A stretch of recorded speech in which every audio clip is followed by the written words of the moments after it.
Agency ప్రాంతంలో గిరిజనేతర రైతులు ఉంటారు. ఇదే రేవంత్ రెడ్డి ఆదిలాబాద్ జిల్లాలో పర్యటించినప్పుడు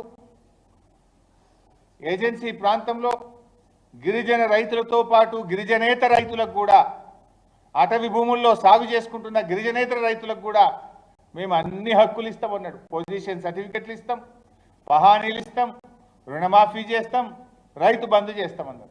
ఇవాళ గిరిజనేతల రైతులకు రుణమాఫీ జరగలేదు, ఆడ కూడా కోతలు పెట్టి కూర్చున్నారు.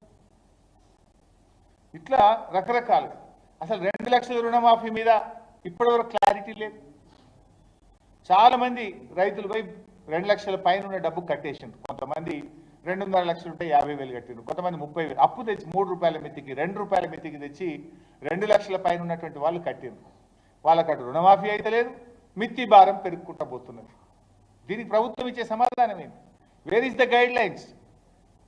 నిన్న మంత్రి తుమ్మల గారు ఎక్కడో కారు మీద నిలబడి మాట్లాడుతున్న వీడియో సోషల్ మీడియాలో చదివాను. ఇప్పుడే కట్టకుండ్రి తర్వాత కట్టుండ్రి అని ఆయన మాట్లాడుతున్నారు. అది నోటి మాట, సర్క్యులర్ ఏది, గైడ్ లైన్స్ లేది. ముఖ్యమంత్రి ఏమంటాడంటే 2 లక్షల మీద ఉన్న వాళ్ళంతా పోయి కట్టుండ్రి అని ముఖ్యమంత్రి చెప్తున్నాడు. వ్యవసాయ మంత్రి ఏమో కట్టకుండ్రి జరాగుండ్రి అని వ్యవసాయ మంత్రి చెప్తుండ్రు. ఎవరిది నమ్మాలి? ముఖ్యమంత్రిది నమ్మాలనా? వ్యవసాయ మంత్రిది నమ్మాలనా? ఏంటి ఆ గైడ్ లైన్స్ ఏంటి? రేషన్ కార్డు సంబంధం లేదని నోటి మాట చెప్తుంది. గైడ్ లైన్స్ ఏమో రేషన్ కార్డు పెట్టి సురేందర్ రెడ్డి సావుకు కారణమైతుంది. సురేందర్ రెడ్డి చంపిందే కాంగ్రెస్ ప్రభుత్వం. స్పష్టమైన గైడ్ లైన్స్ లేక రేషన్ కార్డు నిబంధన పెట్టడం వల్ల ఇలా సురేందర్ రెడ్డి చావుకు ఈ కాంగ్రెస్ ప్రభుత్వం కారణమైంది. ఇప్పుడు 2 లక్షల పైన వాళ్ళకు కూడా క్లారిటీ ఏది? వాళ్ళు ఎందుకు కట్టాలి అసలు? వాళ్ళు మళ్ళీ అప్పు దేవాలన్నా వాళ్ళు? ఇప్పుడు ఇందాక నేను గురజాల బాలరెడ్డి గారి ఉదాహరణ చెప్పిన 6,90,000 రూపాయలు ఉంది. ఇప్పుడు 4,90,000 బయట అప్పు తెచ్చి కడితే వాళ్ళకి 2 లక్షలు ఇస్తా అంటున్నావు. నువ్వు యాడికి వెళ్ళి దేవాలి 4,90,000? నువ్వు ఇచ్చే 2 లక్షలు ఇయ్యి. నువ్వు డైరెక్ట్గా బ్యాంకుల అకౌంట్లు వేయకుండా ఎందుకు బోకాలకు బోడగుండుకు ముడిపెడుతున్నావు? ఎందుకు మిగతా డబ్బు కట్టాలంటున్నావు? ఎందుకు రైతుల ఉసురు పోసుకుంటున్నావు? అవసరమేంది? నువ్వు ఇచ్చిన మాట ప్రకారంగా 2 లక్షల వాళ్ళ అకౌంట్లు వేసాయి. ఎప్పుడు వేస్తావు? ఎందుకు వేయడం లేదు? ఎందుకు క్లారిటీ చెప్పడం లేదు? ముఖ్యమంత్రి కట్టమంటాడు, వ్యవసాయ మంత్రి కట్టద్దంటాడు. ఎవరి మాట నమ్మాలి? రైతులను, రాష్ట్ర ప్రజల్ని అయోమయానికి గురి చేస్తున్నావు కదా నువ్వు. ఇవాళ ఈ రకంగా ఇబ్బంది పెడుతున్నటువంటి పరిస్థితి. నిన్న సురేందర్ రెడ్డి గారు చనిపోయినారు. పైసా ఎవరైనా రాష్ట్ర ప్రభుత్వం తరఫున కనీసం పరామర్శించిందా?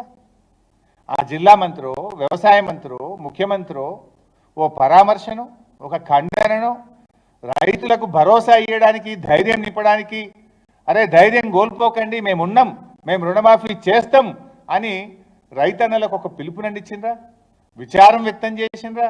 ధైర్యాన్ని నింపే ప్రయత్నం చేసిండ్రా? ఏమీ చేయరు. మీకు పట్టే లేదు అసలు రైతులంటే. ఇట్లా వ్యవసాయ శాఖలో ఇన్ని పదవులు, ముఖ్యమంత్రి, వ్యవసాయ మంత్రి, అదేంది వ్యవసాయ శాఖ సలహాదారు, ఇంకోటి ఏదో నిన్నేసిండ్రు వ్యవసాయ కమిషన్. ఎందుకు ఇవన్నీ కమిషన్లు, సలహాదారులు? రైతుల ప్రాణాలు కాపాడడానికా, రైతుల ప్రాణాలు తీయడానికా? ఇన్ని పదవులు పెట్టి ఏం చేస్తుండ్రు? రైతులకు భరోసా నింపి, రైతుల ప్రాణాలు కాపాడడానికి, రైతుల ఆత్మవిశ్వాసాన్ని పెంపడానికి, వ్యవసాయాన్ని లాభసాటిగా మార్చడానికి ఈ పదవుల, రైతుల ప్రాణాలు తీయడానిక ఈ పదవులు? దేనికోసం ఈ పదవులు అని నేను అడుగుతా ఉన్నా. ఇన్ని పదవులు పెట్టి సురేందర్ రెడ్డి పానం తీత్తిరి. ఏం చేస్తుంది కమిషన్ మరి? కేసీఆర్ గారేమో వ్యవసాయ రంగాన్ని సంక్షోభం నుంచి సంక్షేమం వైపు కేసీఆర్ నడిపి చూపించిండు 9 ఏళ్లలో. 3 కోట్లకు పైగా మెట్రిక్ టన్నుల వడ్లు బండి దేశంలో నంబర్